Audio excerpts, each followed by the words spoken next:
Oke, jadi kita bahas bab 1 itu tentang metode numerik secara umum. Nah, metode numerik secara umum itu berarti untuk menyelesaikan ya bidang di fisika, kimia, ekonomi, atau di engineering, teknik sipil, teknik mesin, elektro, dan sebagainya. Yang kita kenal itu ada istilah solusi eksak atau solusi sejati. Jadi kalau solusi eksak atau solusi sejati itu kita peroleh dari menyelesaikan modal dengan rumus-rumus aljabar yang sudah dibaku atau lazim. Jadi yang sudah kita pelajari di aljabar linier maupun misalkan kalian sudah belajar di kalkulus atau matematika dasar. Itu kita cari solusinya. Kalau dengan itu maka itu dikatakan mencari solusinya dengan solusi sejati eksak. Kalau kasusnya itu susah, susah ya seperti ini, misalkan bentuk polinom berderajat 7, wah ini gimana menyelesaikan dengan Horner kan kita cukup kerepotan.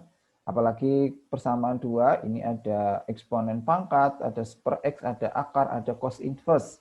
Kita akan suruh menentukan nilai X-nya berapa. Lalu yang ketiga, itu kita punya sistem persamaan linear. Nah, mungkin kalian pernah belajar dulu di apa aljabar linear ya, pakai operasi baris elementer. Ya, biasanya kalian operasi baris elementer. Nah, tapi kita juga ribet ya kalau ini sampai koefisiennya aja sampai G ya. Ada 7 persamaan, 7 variabel. Cuma menyelesaikannya juga kita kesusahan gitu ya. Jadi kalau kita cuma mengandalkan penyelesaian manual ya kita nggak susah gitu. Nah, maka bagaimana nanti kita membuat pemrograman komputer untuk menyelesaikan masalah-masalah seperti ini. Lalu ada nih, tentukan nilai maksimum fungsi 3 mantra atau 3 dimensi. Nah,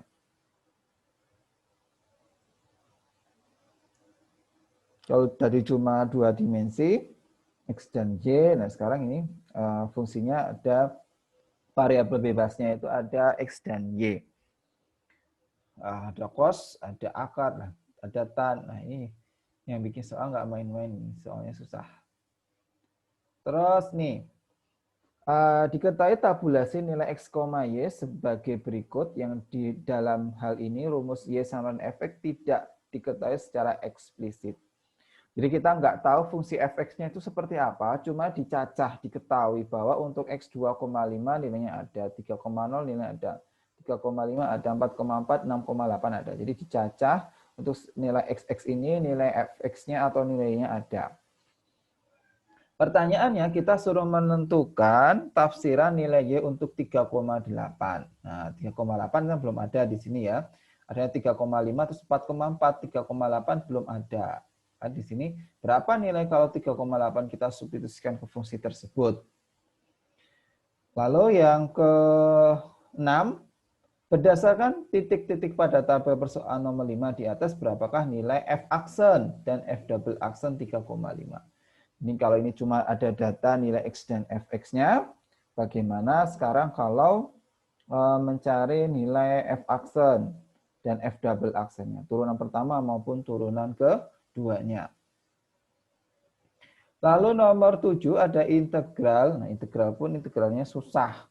Integral ada akarnya, ada E pangkat, ini masih dipangkatkan lagi, ada sepernya, seper X kuadrat plus 1. Nah, ini bagaimana kita menentukan solusi dari integral ini.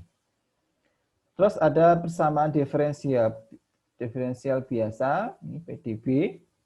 Nah, ini ada bentuk turunan dan ada nilai awalnya. Bagaimana kita menentukan nilai Y? Oke, untuk polinom berderajat 2 itu kita sudah kenal ya. Kalau cuma berderajat 2, kita punya rumus ABC ya kan, sering kalian dengar. Min B plus minus akar B kuadrat min 4AC per 2A. Nah, sekarang bagaimana kalau polinom berderajat 7, seperti contoh nomor 1 tadi, soal nomor 1, maka mungkin kalau kita selesaikan secara eksak, kita kenal sebagai metode pembagian sintesis Horner. Nah, kita gunakan Horner gitu ya. Untuk yang pertama tadi bisa kita gunakan Horner. Nah, akan tetapi Horner ini ya susah juga karena kita tadi polinomnya berderajat 3 dan koefisien-koefisiennya itu bukan bilangan bulat. Nah, bukan bilangan bulat. Nah, bagaimana nanti kita menyelesaikan polinom berderajat 3 ini ya.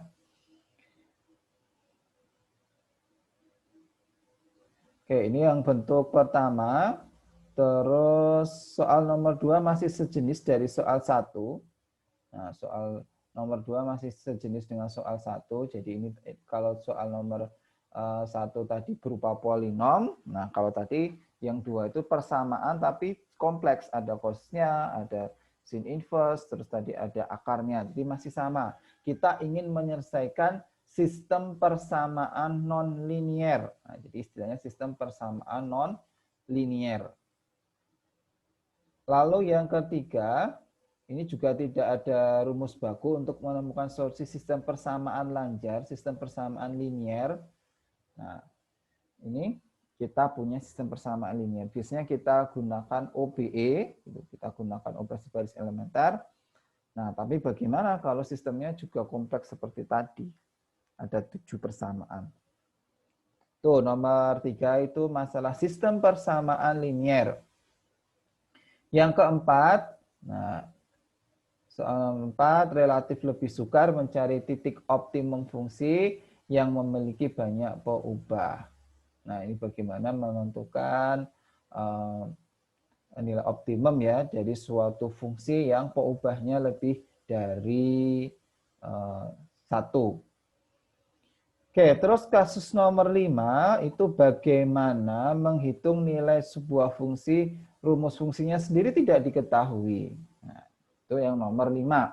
Kita cuma ada titik-titik di dalam fungsi tersebut, nilai x baik dan nilai fx-nya bagaimana kita menghitung gitu ya. Kita suruh menghitung nilai yang lain padahal nilai fungsinya nggak diketahui gitu. Nilai fungsinya nggak diketahui. Bagaimana kita menentukan nilainya? Terus yang ini nomor 5. Nah, ini tadi nomor 5 itu nih ya, kalau parameternya lebih besar, lebih dari 1 ya. Bagaimana kalau sering kita temui di fenomena alam itu parameternya nggak hanya 1. Nah, ada suhu, ada misalnya ada suhu, tekanan, waktu, dan sebagainya. Jadi nggak kalau di masalah real itu nggak mungkin cuma variabel bebasnya cuma 1 yang berpengaruh. Pasti ada beberapa fungsi atau beberapa faktor yang mempengaruhi. Maka nanti fungsi yang kita peroleh itu bukan hanya fungsi satu variabel bebas, maka nanti ada fungsi yang variabel bebasnya banyak atau dimensinya, kita katakan dimensinya banyak. Yang ke-6, nah ini turunan ya. Nah, nomor 6 itu bagaimana mencari turunan. Bagaimana kita mencari turunan, karena kalau kita turunkan langsung tadi jelas susah ya bentuknya tadi. Bagaimana kita mencari suatu turunan.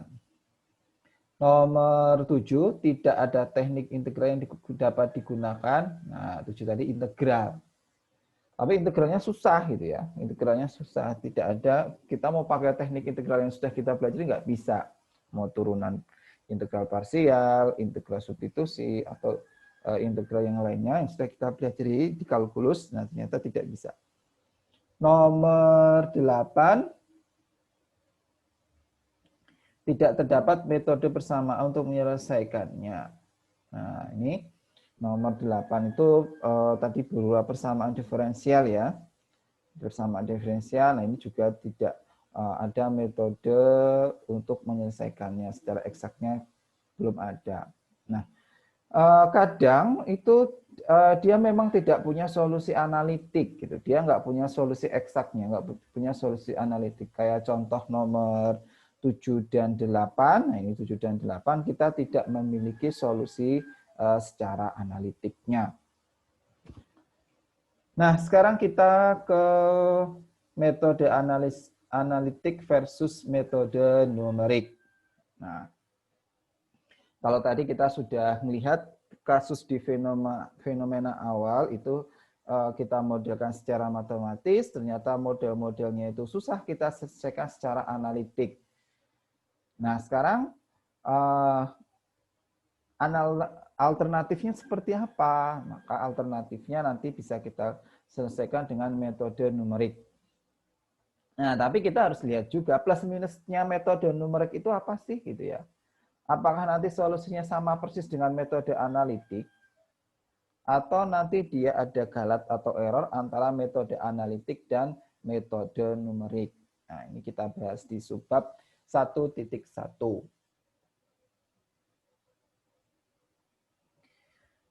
Nah, sekarang tadi kita katakan metode analitik. Nah, metode analitik itu metode yang sudah kita pelajari di perkuliahan.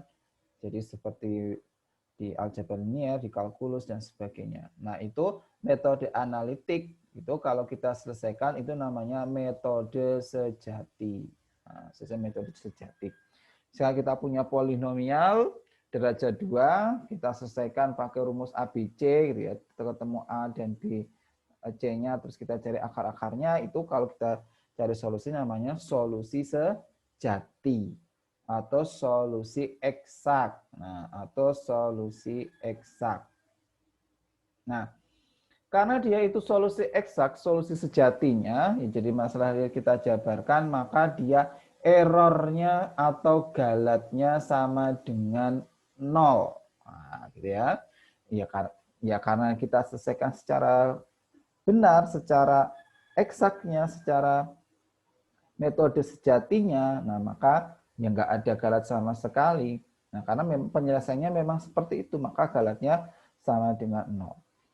Nah, yang jadi masalah itu metode analitik itu hanya unggul untuk sejumlah persoalan yang terbatas. Nah, jadi yang jadi masalah metode analitik itu bagus itu untuk masalah yang sederhana dan bermantra rendah. Bermantra itu dimensi ya, dimensinya rendah. Itu masih kita bisa gunakan solusi dengan metode analitik. Padahal di kasus realnya itu tidak semuanya gampang kita selesaikan, apalagi ini tadi kalau dimensinya lebih tinggi. Nah, dimensi semakin tinggi maka dia akan sulit dicari solusinya. Akibatnya nilai praktis penyelesaian metode analitik menjadi terbatas. Nah, jadi ya bagus sebenarnya metode analitik itu bagus karena errornya 0 gitu, galatnya 0 karena itu solusi sejatinya. Akan tetapi dia akan menjadi sangat terbatas, tidak bisa untuk menyelesaikan kasus-kasus yang sangat kompleks yang kita temui di pemodelan matematika. Nah, maka dari situ muncullah metode numerik. Nah, metode numerik. Jadi kalau kita analitik nggak bisa, kita bisa menggunakan metode numerik. Nah, metode numerik itu apa?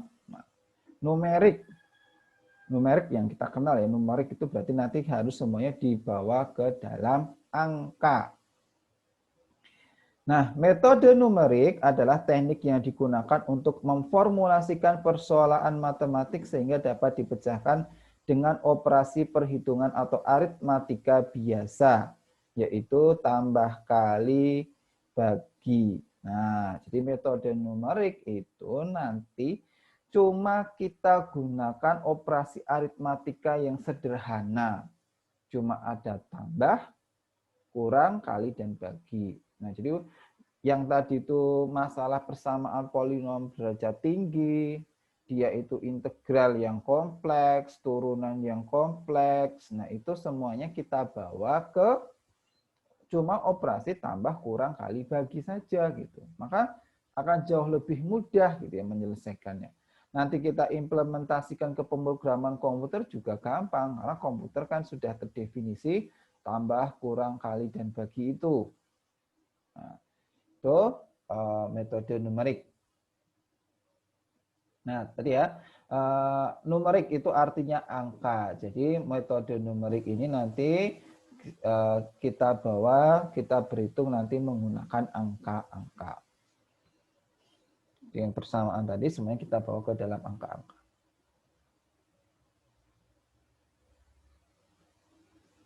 Oke, sekarang kita sudah kenal metode analitik dan metode numerik. Sebenarnya perbedaannya apa sih gitu ya? Perbedaannya apa antara metode numerik dan metode analitik itu? Dan keunggulan dan kelemahannya dari masing-masing metode seperti apa? Nah, di sini pertama bahwa solusi dengan metode numerik selalu menghasilkan angka. Nah, itu ya.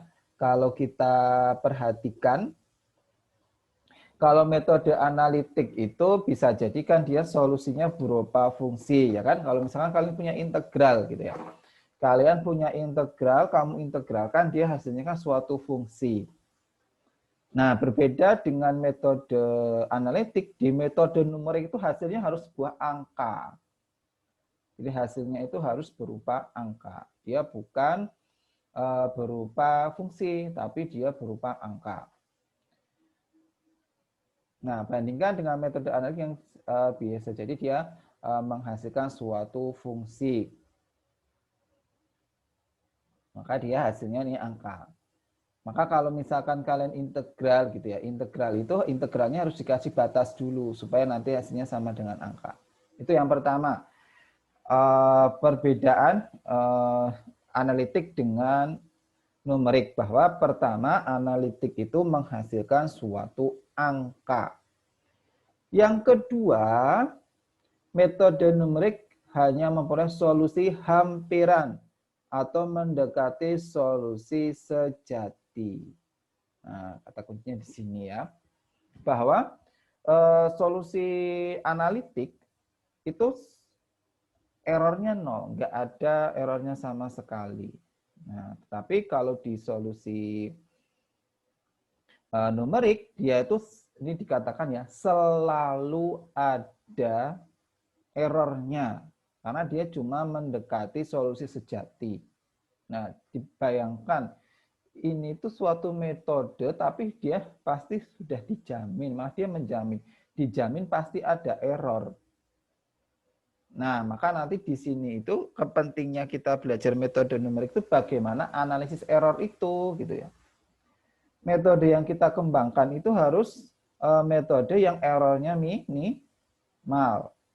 Nah, maka nanti kita kalau sudah belajar metode numerik, kita belajar bagaimana menghitung error itu dan bagaimana meminimalkan error. Karena dia tadi solusinya itu pendekatan, maka nanti dikatakan solusi hampiran atau solusi pendekatan.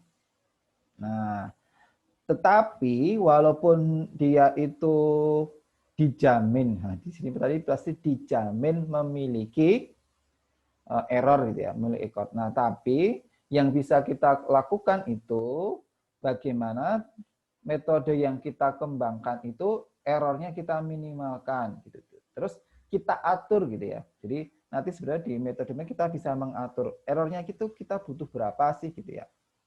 Nah, misalkan kalau dia berhubungan dengan iterasi, iterasinya harus kita lakukan berapa kali, pengulangannya berapa kali supaya nanti diperoleh errornya itu minimal, sekecil mungkin. Oke, itu ya. Jadi yang kedua, bahwa metode numerik itu selalu ada error. Selanjutnya, contoh ini sebagai ilustrasi ya.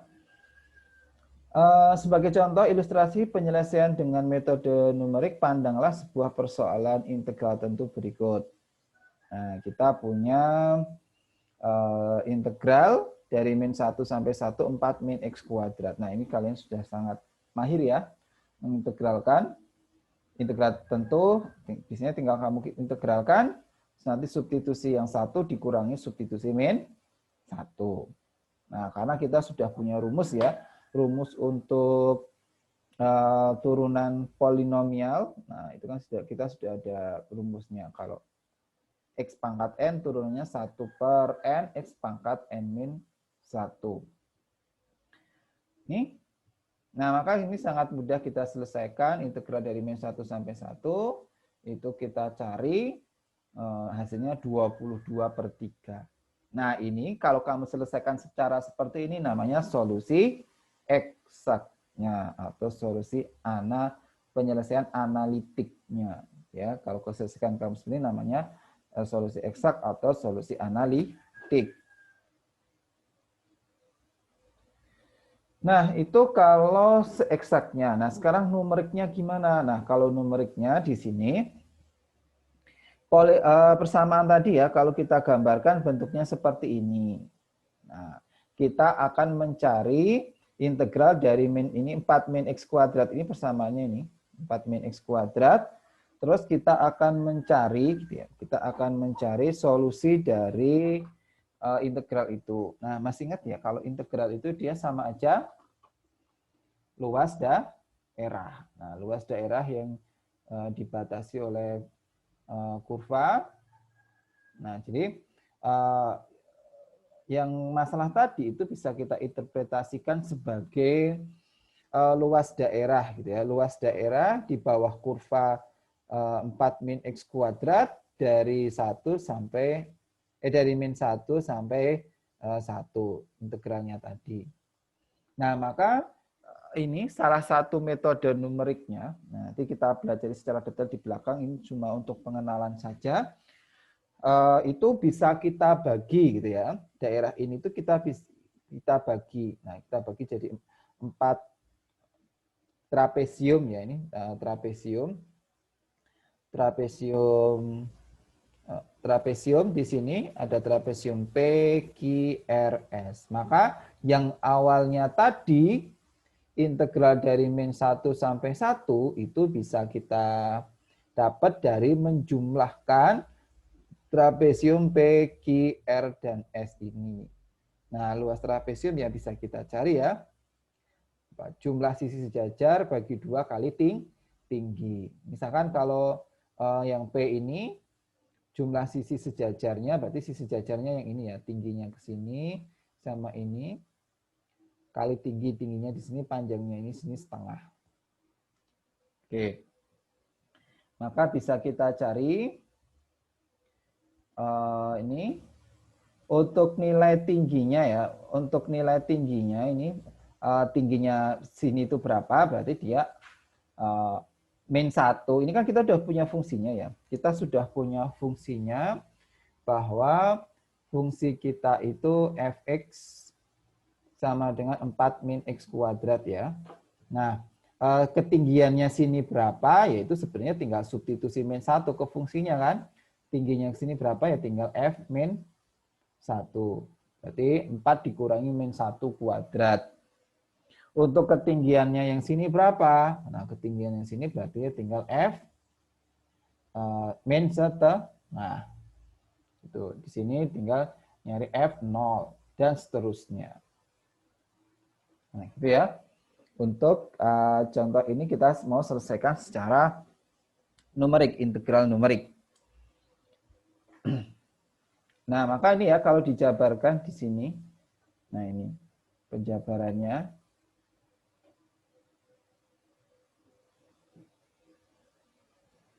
Nah, ini. Maka kita dekati luas I tadi dengan P plus Q plus R plus S. Ini ya dibedakan ya. Ini ada tanda bukan sama dengan ya ini. Nah, ini nanti sering kita pakai. Jadi kalau sama dengan lurus biasa yaitu eksaknya. Tapi kalau lengkung itu artinya pendekatan. Jadi solusi I, daerah I tadi itu bisa kita dekati atau kita kira-kira dengan menjumlahkan P plus Q plus R.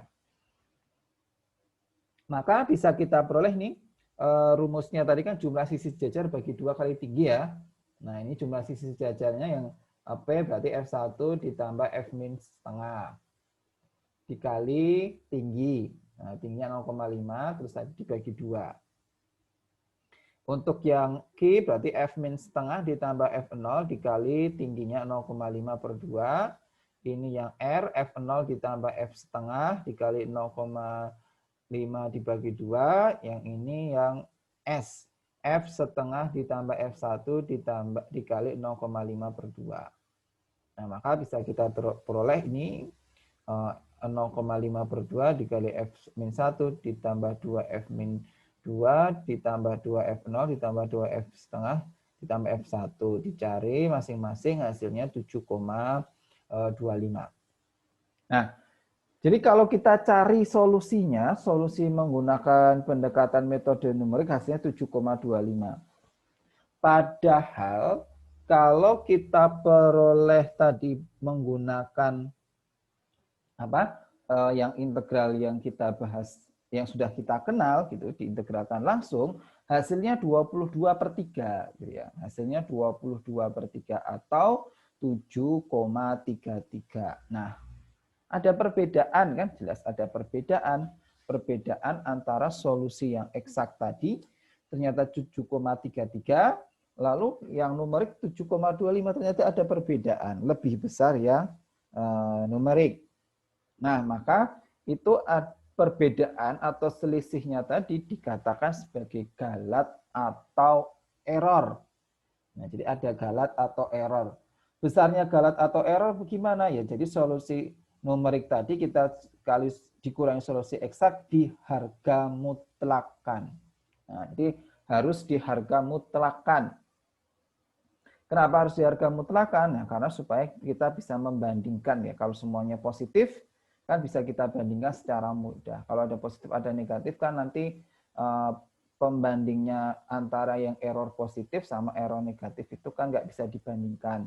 Nah, maka kita positifkan dengan di harga mutlakan. Maka ketemu ini galat atau errornya 0,08333. Nah, ini ya yang disebut sebagai galat atau error. Nah, pertanyaannya gini. Gimana kalau kita pengen kita menginginkan bahwa galatnya tadi itu kecil. Nah, oke, silakan saya minta pendapat ke kalian. Bagaimana caranya metode numerik yang kita bahas ini ya, yang mencari luas daerah ini, daerah integrasi, luas daerah di bawah kurva, kan sama tadi sama aja integral ya. Bagaimana caranya supaya errornya yang pendekatan numerik ini dia minimal? Oke, silakan. Ada yang berpendapat? Perkecil partisinya kali Pak. Nah, gimana caranya? Lebih dikecilin. Ya, ada yang berpendapat di partisinya lebih kecil gitu ya, dikecilkan ya. Oke, coba sekarang kita lihat. Sebenarnya gini, error itu mana sih gitu? Kalau dari gambar ini kan kelihatan error itu dari mana sih sebenarnya? Error itu kan ini ya selisihnya ya kan? Harus ini kan kalau kita bikin seperti ini kan ini ada yang nggak terhitung ya kan? Kalau pakai metode trapesium ini dia ada yang nggak terhitung. Ini kan nggak terhitung ya nih. Yang kecil ini kan nggak terhitung ya kan? Nah ini juga nggak terhitung nih. Ini juga ada yang nggak terhitung. Nah ini juga nggak ada yang nggak terhitung di sini. Nah maka kalau kita mempartisinya itu lebar, maka nanti juga akan semakin besar errornya karena ada yang nggak terhitung di situ. Nah akan tetapi gitu ya, kalau kita nanti mempartisinya itu semakin kecil, nah, kita partisi semakin kecil, maka error selangnya itu ya, selang yang putih itu kan jadi errornya. Nanti akan dia semakin kecil juga gitu. Ini kita partisinya jangan cuma 4 gitu ya. Misalkan ini kita partisi lagi yang lebih kecil. Nah, maka di sini nanti semakin mepet sama garis sebenarnya gitu kan, semakin mepet sama garis sebenarnya. Nah, itu benar. Nah ya, jadi caranya supaya nanti errornya semakin kecil dalam kasus ini ya partisinya kita semakin banyak.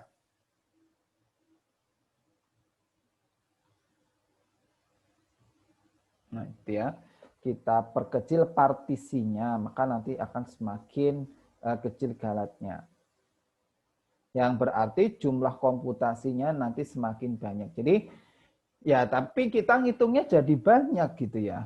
Nah, ini ngitungnya jadi banyak. Ini tadi cuma ngitung 4 lebih sederhana. Nah, maka nanti kalau sini ya nanti masalah kita muncul masalah baru sebenarnya. Ngitungnya kita jadi lebih banyak. Nah, tetapi nggak masalah, apalagi kalian sebagai orang TI ya, nah, bikin aja program gitu ya. Kita bikin program, kita sudah tahu konsepnya, tinggal kita bikin program, kita suruh komputer untuk menghitung. Mau di partisi 100, mau di partisi 1000, nah komputer pasti dapat menghitungnya secara cepat.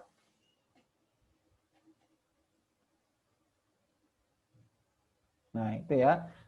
Kenapa tadi kita 1.1, kita evaluasi sedikit. Nah, jadi 1.1 ini metode analitik versus metode numerik. Bahwa metode numerik tadi yang pertama hasilnya pasti berupa angka. Nah, itu jadi hasilnya berupa angka. Nggak bisa dia nanti hasilnya berupa fungsi. Hasilnya pasti berupa angka. Berbeda dengan analitik, dia yang hasilnya biasanya berupa fungsi. Lalu yang kedua, itu pasti ada error di metode numerik. Nah, kenapa ada error? Nah, contohnya tadi kita sudah lihat ya, penyelesaian di kasus integral. Maka selisih antara solusi analitik dengan solusi numerik itu kita sebut sebagai galat atau error. Oke, seperti itu. Nah, atau ada yang ditanyakan sampai di sini sebelum kita lanjut ke subbab setelahnya ini? Ada yang ditanyakan? Monggo, silahkan.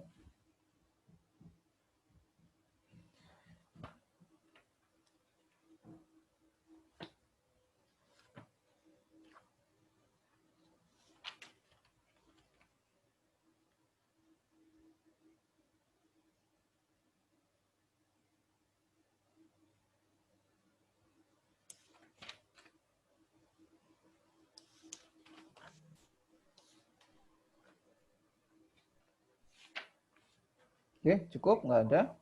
Oke, kalau ya. Oke, kalau sudah kita lanjut ya.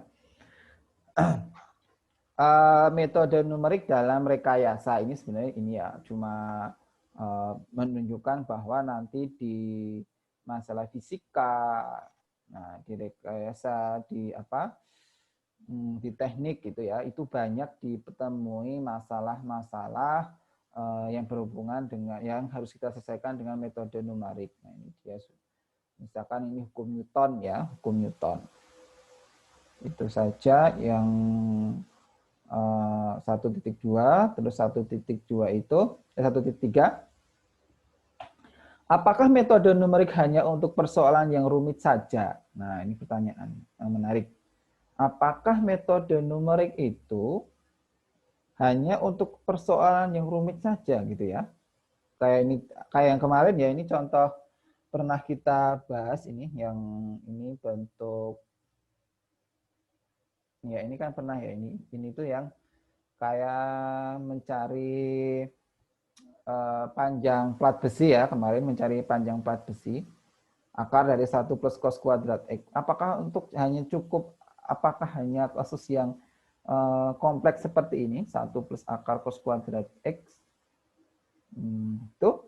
Nah, ternyata tidak gitu ya. Soal yang rumit aja bisa kita selesaikan gitu ya.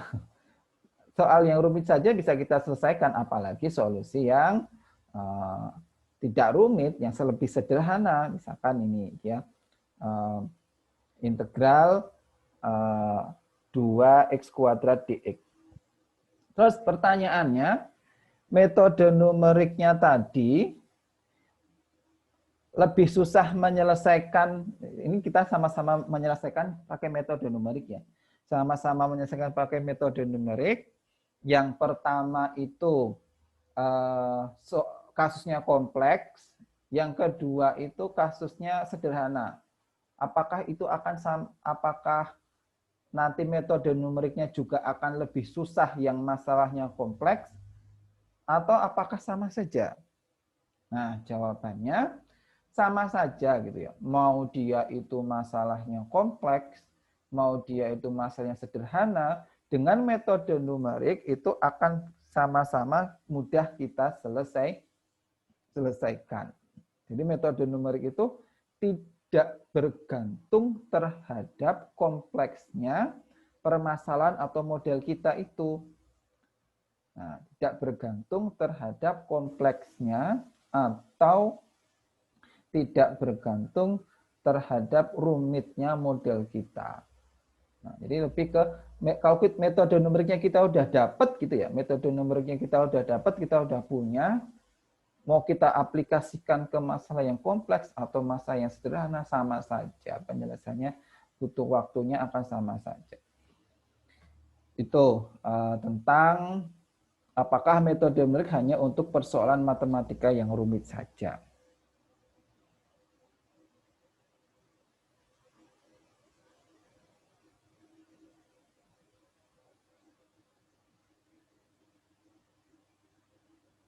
Nah, sekarang peranan komputer dalam metode numerik.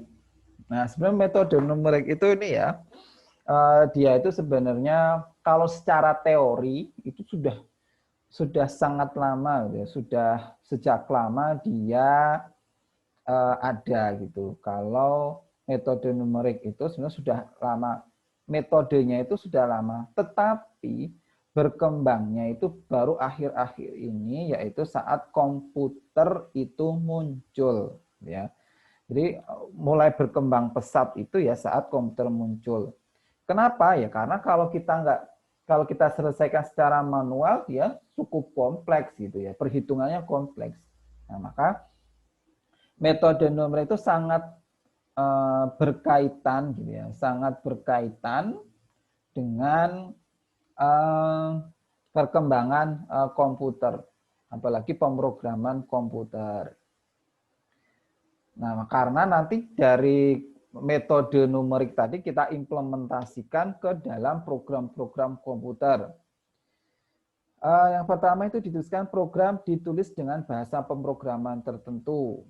Nah, seperti Fortran. Nah, ini kalau zaman dahulu, kalau saya belum mengalami juga Fortran itu, mungkin kalau yang dosen-dosen yang senior itu sudah masih mengalami ya, pemrograman itu pakai Fortran. Terus kalau saya masih mengalami yang Pascal, nah Pascal itu saya masih mengalami pemrograman Pascal, terus ada C, C++, Basic, dan sebagainya. Mungkin kalian Pascal juga belum ya? Ya kan? Belum, nggak belajar kan ya Pascal? Enggak, Pak. Langsung, Pak. langsung ke C ya? Iya, langsung ke C. Enggak, Pak, langsung ke C. Jadi Asumsi. kalau yang dulu itu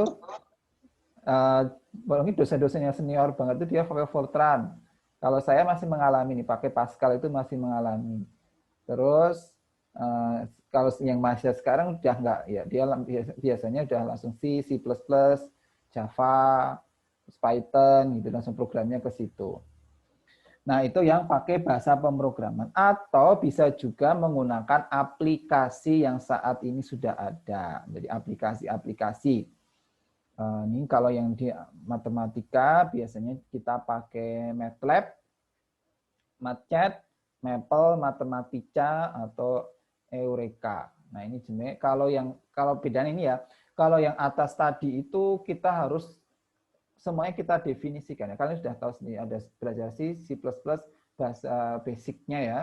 Maka kamu harus mendefinisikan segala sesuatu yang di situ. Tapi kalau di MATLAB misalkan itu MATLAB, Maple itu kadang-kadang misalkan ini ya, contoh sederhananya integral gitu ya. Integral itu di Maple sama di MATLAB itu sudah terdefinisi, udah ada fungsinya. Jadi tinggal kita panggil fungsi turunan, fungsi integral. Jelas kalau di C++ kan nggak ada, itu harus kita definisikan, misalkan tadi kepakai metode numerik tadi. Itu untuk, jadi pentingnya ini ya, jadi pentingnya seorang anak kalian anak TI, ya, pemrograman, nanti pentingnya di situ. Mungkin kalau yang orang matematik gitu ya, orang matematik dia lebih bagaimana membuat metodenya tadi ya. Metode dan analisis galatnya tadi gimana errornya. Nah, kalau nanti kalian, maka saya dorong kalau yang mahasiswa teknik nanti lebih ke bagaimana mengimplementasikan ke program komputer.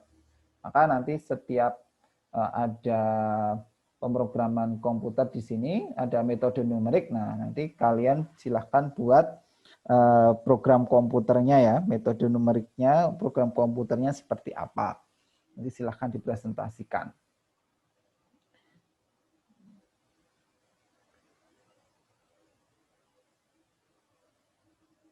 Nah, seperti itu peranan ya. Jadi peranan komputer dalam metode numerik. Selanjutnya 1.5. Alasan mengapa kita harus mempelajari metode numerik. Nah, ini sebenarnya sedikit sudah kita pernah singgung ya, bahwa ternyata masalah real itu kalau kita modelkan gitu, itu penyelesaian itu nggak semudah yang kita bayangkan gitu. Penyelesaiannya itu nggak semudah yang kita bayangkan. Ternyata penyelesaiannya cukup kompleks gitu ya. Penyelesaiannya cukup kompleks, nggak semudah yang kita bayangkan. Nah, maka di sini ada beberapa tambahan mengapa kita harus mempelajari metode numerik. Nah, yang pertama, metode numerik merupakan alat bantu pemecahan masalah matematika yang sangat ampuh. Metode numerik mampu menangani sistem persamaan yang besar. Kalau kalian baru belajar sistem persamaan ini yang paling 4, 5 misalkan, ini yang besar pun 10 kali 10, 40 kali 40 dia bisa. Kan nirlanjaran. Nirlanjar itu ini ya kata ini bagus, ini bukunya Reynaldi Moon itu bahasanya dia pakai bahasa baku ya. Nirlanjar. Lanjar itu artinya linier.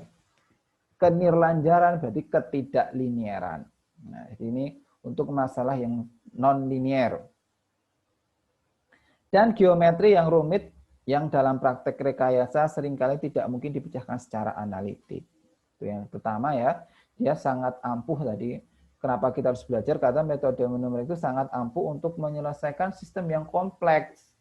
Yaitu dalam artian persamaannya besar, non-linier, dan geometrinya nanti geometri yang tingkat tinggi. Misalnya dimensi dari geometrinya itu tinggi. Terus yang nomor 2, seperti yang disebutkan pada subbab 1.4 di prasyarat bahwa tersedia program aplikasi numerik komersil. Penggunaan aplikasi tersebut menjadi lebih berarti bila kita memiliki pengetahuan metode numerik yang kita dapat memahami cara paket tersebut menyelesaikan persoalan. Ini nomor 2 ini kenapa kita harus belajar sebenarnya gini ya. Ya kalau ditanya gini aja, ya udah selesai kasih aja ke bahasa pemrograman yang sudah ada gitu ya. Karena tadi kayak di Maple, di MATLAB itu dia sudah punya gitu ya. Dia itu sudah punya metode numeriknya, tinggal kita input fungsinya selesai gitu ya. Nah tapi kalau kita cuma mengandalkan seperti itu kita nggak tahu gitu ya. Kita nggak tahu di balik layarnya itu cara ngitungnya seperti apa gitu. Nah, maka yang penting di sini nanti kita belajar metode numerik itu nggak hanya ada metodenya kita tahu, kita inputkan selesai gitu ya. Nah, tapi kita harus tahu juga di balik metode numerik itu idenya itu seperti apa sih sebenarnya, ide dapat metode numerik itu seperti apa, dan bagaimana tadi analisis galatnya tadi, bagaimana kita mengatur supaya galatnya itu minimal. Nah, maka penting di sini kita tidak hanya menggunakan aplikasi metode numerik, tapi kita harus tahu juga di balik itu metode numerik atau algoritma metode numeriknya itu seperti apa. Itu yang nomor 2. Terus yang ketiga, kita dapat membuat sendiri program komputer tanpa harus membeli paket programnya. seringkali beberapa persoalan matematik yang tidak selalu dapat diselesaikan oleh program aplikasi. Misalkan ada integral lipat 2, lipat 3, dan sebagainya. Ya. Jadi yang kedua ya, kalau mungkin tidak semua gitu ya, tidak semua itu sudah ada di aplikasi. Nah, maka sebagai orang teknik informatika, orang yang bisa coding, ya maka nanti bagaimana kita sudah tahu metode numeriknya, kita membuat aplikasinya. Yang keempat, metode numerik menyediakan sarana untuk memperkuat kembali pemahaman matematika. Nah, karena metode numerik ditemukan dengan menyederhanakan matematika yang lebih tinggi menjadi matematika yang dasar. Nah, ini menarik juga ya. Kita nanti bisa memperdalam matematika. Yang sudah kita lihat tadi ya. Jadi sebenarnya metode numerik itu kan tadi cuma pakai tambah kurang kali bagi, ya kan? Cuma pakai tambah kurang kali bagi. Maka di sini yang mungkin kalian dulu belajar matematika itu rumit, ada integral yang kompleks, turunan yang kompleks.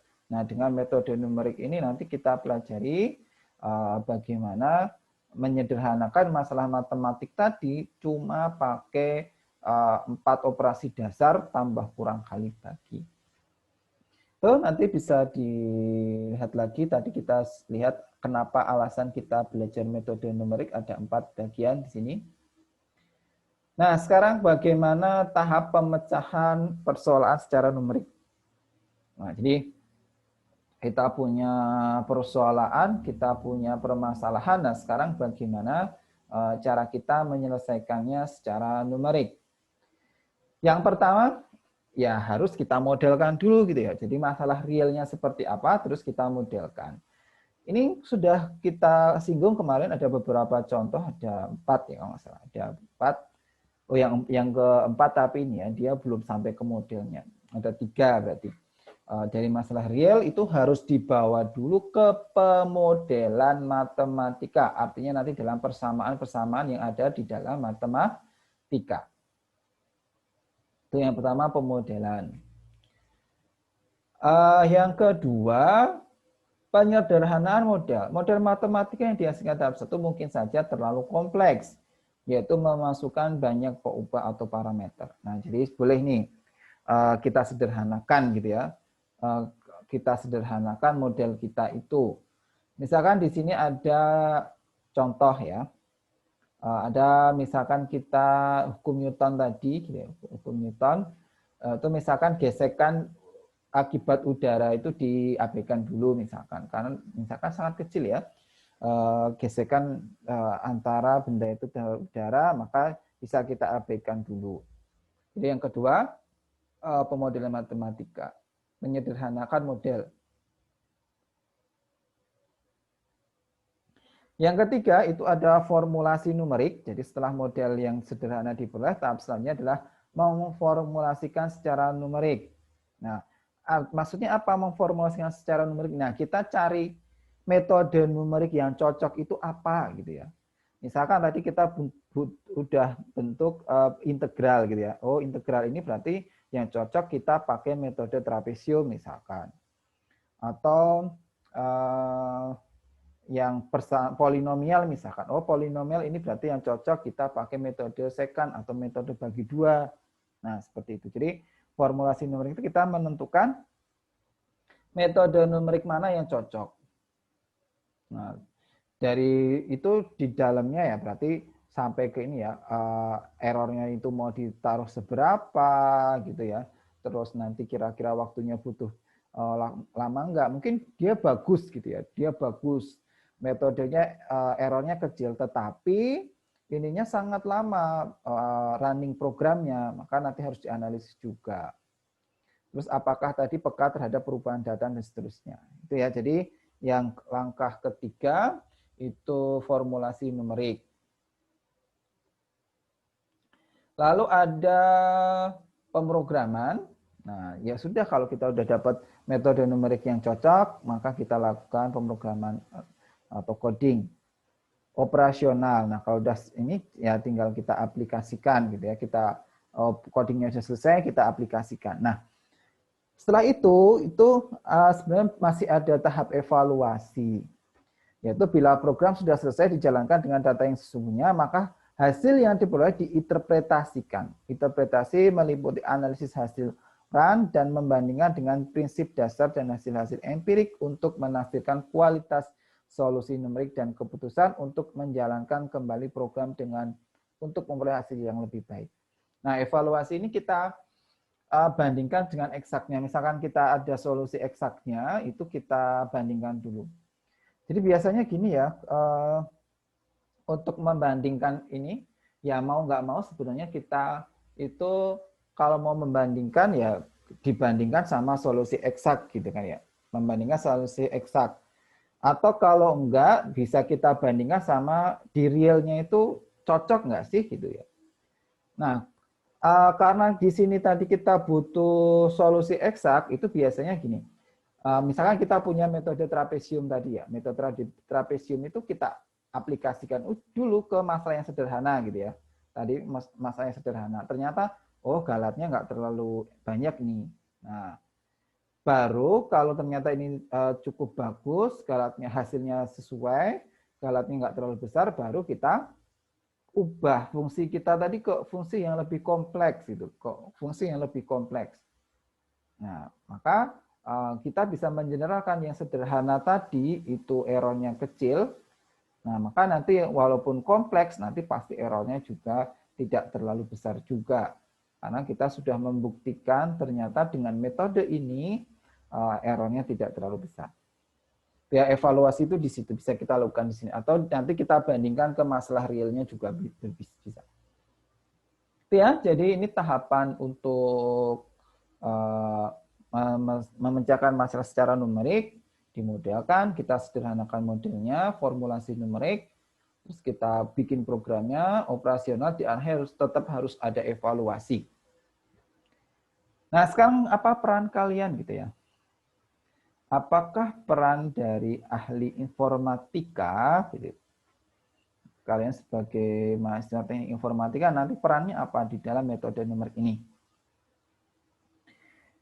Dari tahap pemecahan yang dikemukakan di atas, tahap 1, 2, melibatkan para pakar di bidang persoalannya. Nah, jadi kalau yang masalah 1 dan 2 ya, kita harus kembali lagi ke pakarnya gitu, Mas. Misalkan masalah tentang hukum Newton tadi ya, ya harus dikembalikan ke orang yang paham hukum Newton, orang fisika misalkan. Nah, kalau orang TI ngerjain situ ya nggak bisa gitu, pasti nggak ada ilmunya kan, nggak ada ilmunya. Nanti malah justru errornya banyak yang kamu buang di situ error parameternya gitu ya. Nah, maka di sini 1 dan 2 itu para pakarnya, tergantung masalahnya apa. Baru nomor 3, 4, dan 5 ini peran orang informatika. Jadi dari bagaimana memformulasikan metode numeriknya, membuat codingnya, terus mengimplementasikannya. Nah, ini tugasnya orang informatika.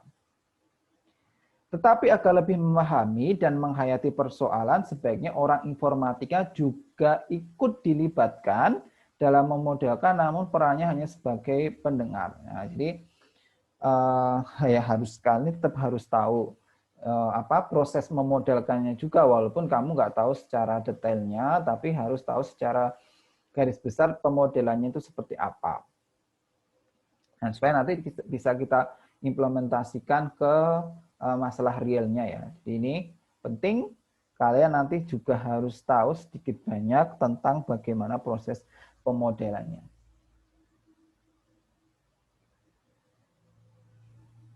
Nah, ini ya, itu untuk ya terakhir tahap 6 ya. Tahap 6 ini berarti nanti harus kembali lagi ke pihak yang paham. Nah, tapi seorang informatika tadi yang dia sudah menyusun metode numeriknya juga harus ikut. Karena nanti misalkan error gitu, ini errornya terlalu besar gitu, maka harus dijelaskan juga sama orang yang informatika yang membuat codingnya tadi. Mungkin ada algoritma yang keliru atau seperti apa, maka harus perlu dilibatkan juga yang membuat pemrogramannya. Nah, sekarang apa sih sebenarnya perbedaan antara metode numerik dengan analisis numerik? Kayaknya sama aja ya, metode numerik, analisis numerik. Nah, apa ini perbedaan antara metode numerik dan analisis numerik? Untuk persoalan tertentu, tidaklah cukup kita hanya menggunakan metode untuk memperoleh hasil yang diinginkan. Kita juga perlu mengetahui apakah metode tersebut memang memberikan solusi hampiran dan seberapa bagus hampiran itu. Hal ini kajian baru yaitu analisis numerik. Nah, jadi kalau metode numerik itu kita cuma belajar istilahnya belajar metodenya gitu ya. Belajar cara menyelesaikannya tanpa kita tahu ini error galatnya itu harus dibuat seperti apa supaya dia semakin minimal. Jadi kalau metodenya cuma metodenya saja, cara menyelesaikannya seperti apa. Tapi kalau analisis numerik itu nanti dia kajiannya sampai ke analisis galat tadi.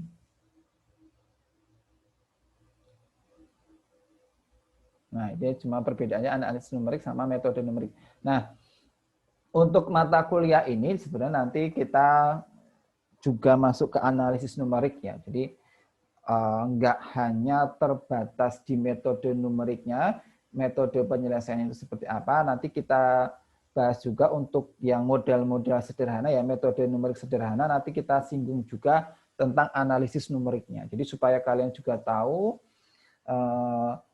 errornya itu seberapa sih sebenarnya kalau kita menggunakan metode numerik ini, dan errornya itu supaya kecil apa yang bisa kita lakukan. Itu analisis numerik. Nah, terus apa saja yang dipelajari di buku ini? Ya, di buku ini ya, karena kita menggunakan buku Rinaldi Munir. Yang pertama, solusi persamaan Nirlanjar. Nirlanjar tadi non-linear gitu ya. Nah, masalahnya yaitu ini. Selesaikan fx sama dengan 0 untuk x. Nah, jadi kita ingin mencari nilai x. Gitu.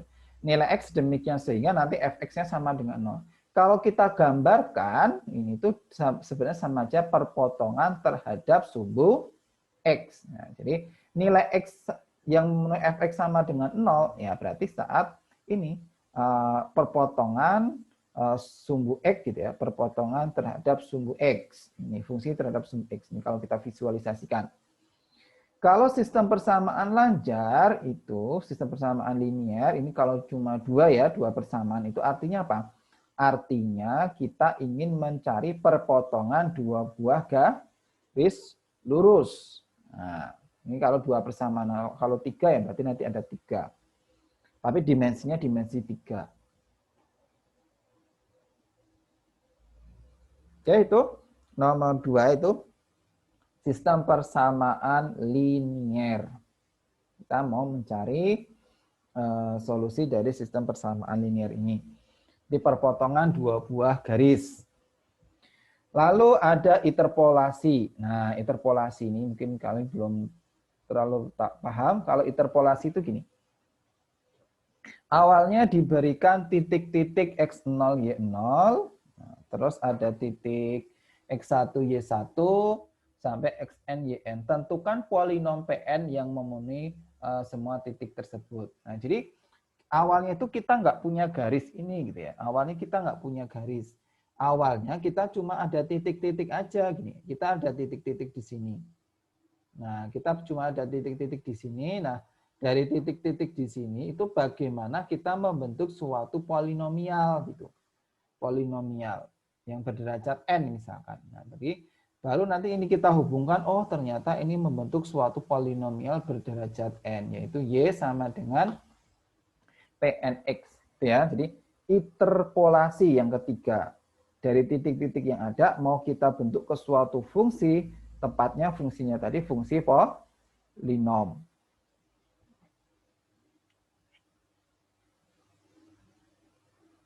Terus ada turunan numerik. Oke, kalau turunan, masih ingat turunan itu apa? Kalau integral kan luas daerah ya. Kalau turunan, silahkan nih. Gantian, coba kalian berpendapat. Kalau turunan itu apa? Kalau integral sudah sering ya. Oh, integral itu luas daerah di bawah kurva. Kalau turunan apa? Silakan. Itu Pak garis Apa? Gimana sih? Apa? keliling. Royan apa? Keliling atau apa tadi? Keliling, Pak. Oh, keliling. Turunan dari Keliling apa? Keliling ya. Yang lainnya apa? itu pakai garis-garis di satu titik, Pak. Apa? Lupa nama. Apa Zulfikar? Garis tadi gimana? Apa namanya ya? Ayo. Kayak gini, Pak. Kayak turunan dari kecepatan kan percepatan ya. Oh ya. Ini turunan dari lingkar garis ini nih, garis. Nih. Itu ada titik-titiknya kan. Oh. Ya, makanya itu apa? Kalau secara geometris apa ini turunan itu? Coba saya tanya-tanya. Biasanya buat nyari apa sih turunan? Masih ingat nggak turunan buat nyari apa? Biasanya turunan buat nyari apa kalian? Belajar turunan biasanya diaplikasikan buat mencari apa? Percepatan nggak? Nah, kalau ini ya, kalau posisi dia jadi kecepatan gitu kan ya. Nah, kecepatan itu kan sebenarnya dia perubahan ya kan? Ya kan? Kecepatan itu kan perubahan ya. Perubahan jarak terhadap waktu. Nah, itu kalau kita buat kecepatan, aplikasinya di kecepatan. Kalau cuma di kurva, yaitu tadi perubahan kurva itu. Atau sering kita sebut sebagai apa? Gradien. Nah, dia gradien. Iya, gradien, Pak. Ngomong gradien aja susah ya. Jadi turunan itu sebenarnya gradien garis singgung. Gradien itu apa? Kemiringan gitu ya. Gradien garis singgung. Jadi bagaimana kita punya suatu fungsi, nah ini fungsinya fungsi fx, nah kita mau mencari gradien garis singgung gitu ya. Misalkan garis singgungnya sebenarnya ini gitu ya. Misalkan titiknya di sini ya. Garis singgungnya itu sebenarnya ini gradien garis singgungnya itu ini. Nah, karena kita susah mencari gradien garis singgung, ini kita dekati pakai garis yang lain, misalkan garisnya ini. Nah, bagaimana kita mencari gradien garis singgung ini? Nah, ya, jadi turunan itu nanti sama aja kita mencari kemiringan atau gradien dari garis singgung. Lalu integral mas sudah familiar ya. Integral itu untuk mencari luas daerah di bawah kurva. Nah, jadi luas daerah di sini itu berapa ini? Nah, ini kan luas ini itu berapa? Itu pakai definisi integral ini. Lalu ada namanya persamaan ini ya. Ini sebenarnya coba nanti kita lihat ya. Kalau misalkan kita masih ada waktu, kita bahas juga nih solusi dari persamaan diferensial biasa. Kalau enggak ya nanti kita lewat. Ini sebenarnya kalau di kalian nggak ada mata kuliah khusus ya persamaan diferensial itu. Coba nanti saya tanyakan ke Prodi apakah harus sampai ke persamaan diferensial. Kalau enggak ya cukup setidaknya sampai integral. Oke, ini ada pepatah. Perjalanan 1000 mil dimulai dari satu langkah. Nah, jadi pelajaran kita yang 16 kali pertemuan, nah kita mulai hari ini, kita mulai tentang bagaimana sih konsep dari metode numerik, terus apa sih plus minusnya metode numerik, kenapa kita butuh metode numerik, terus apa saja metode numerik yang akan kita pelajari di perkuliahan semester ini. Ya, itu materi hari ini. Mungkin ada yang ditanyakan, silahkan.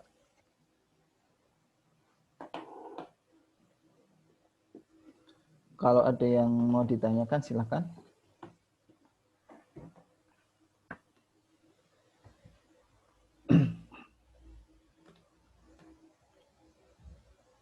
Oke, cukup. Kalau cukup, ada yang belum absen tadi? Belum saya absen? Ada?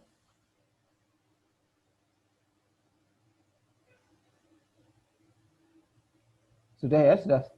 Belum ada yang nambah lagi?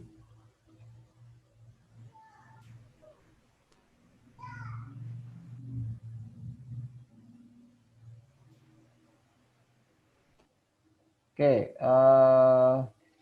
ya sudah, kalau nggak ada, berarti kita akhiri saja. Oke, ya sekalian ya saya kasih tugas. Seperti biasanya ya, nanti silahkan merangkum. Jadi setiap pertemuan supaya kalian ada catatannya. Ini kuliah kita kan harusnya sampai berapa? 12.45 ya kalau nggak salah ya. Masih ada waktu, silahkan digunakan waktunya untuk merangkum. Ini ya, saya tidak menuntut harus sama, harus lengkap banget, enggak. Kamu catat aja poin-poin penting gitu ya. Poin-poin penting yang saya jelaskan tadi apa gitu. Silahkan dirangkum, terus nanti diupload pekerjaannya di AIS. Perkuliahan, aktivitas perkuliahan. Oke, sebentar saya set dulu di AIS, mumpung ingat. Metode numerik kelas E ya.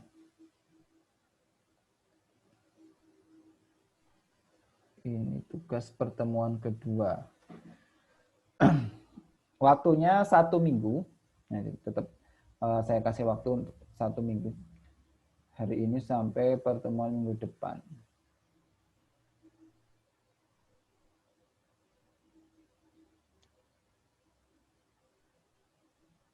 Oke, rangkuman kuliah.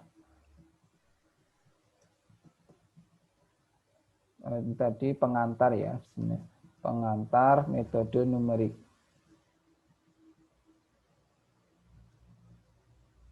Oke.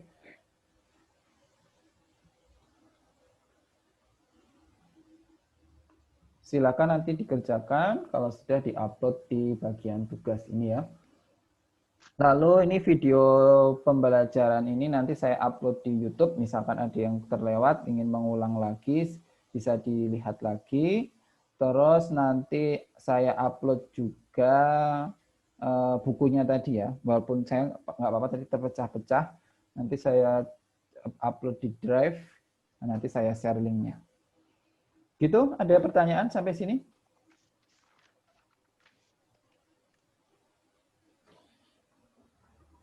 Cukup? Cukup kayaknya. Udah cukup, artinya cukup, Pak. Cukup ya. Oke, kalau sudah masih ada waktu, nanti silahkan buat merangkum ya tadi tugasnya ini. Oke, Baik, Pak. Kita akhiri pertemuan hari ini. Minggu depan kita lanjut ke metode yang pertama ya. Jadi metode yang pertama tadi untuk menyelesaikan persamaan nonlinear. Tapi sebelum ini dulu tentang analisis galat dulu. Jadi karena kita tadi itu banyak bicara tentang galat gitu ya, maka sebelum masuk kita ke metode numerik, minggu depan kita bahas dulu sebenarnya galat itu munculnya dari mana sih gitu ya. Kenapa metode numerik itu dia muncul galat?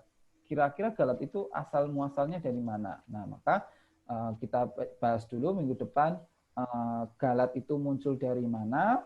Nah, baru pertemuan selanjutnya kita ke metode numeriknya itu seperti apa untuk menyelesaikannya. Oke, kita akhiri pertemuan hari ini dengan berdoa. Semoga apa yang kita pelajari hari ini bermanfaat. Berdoa dimulai.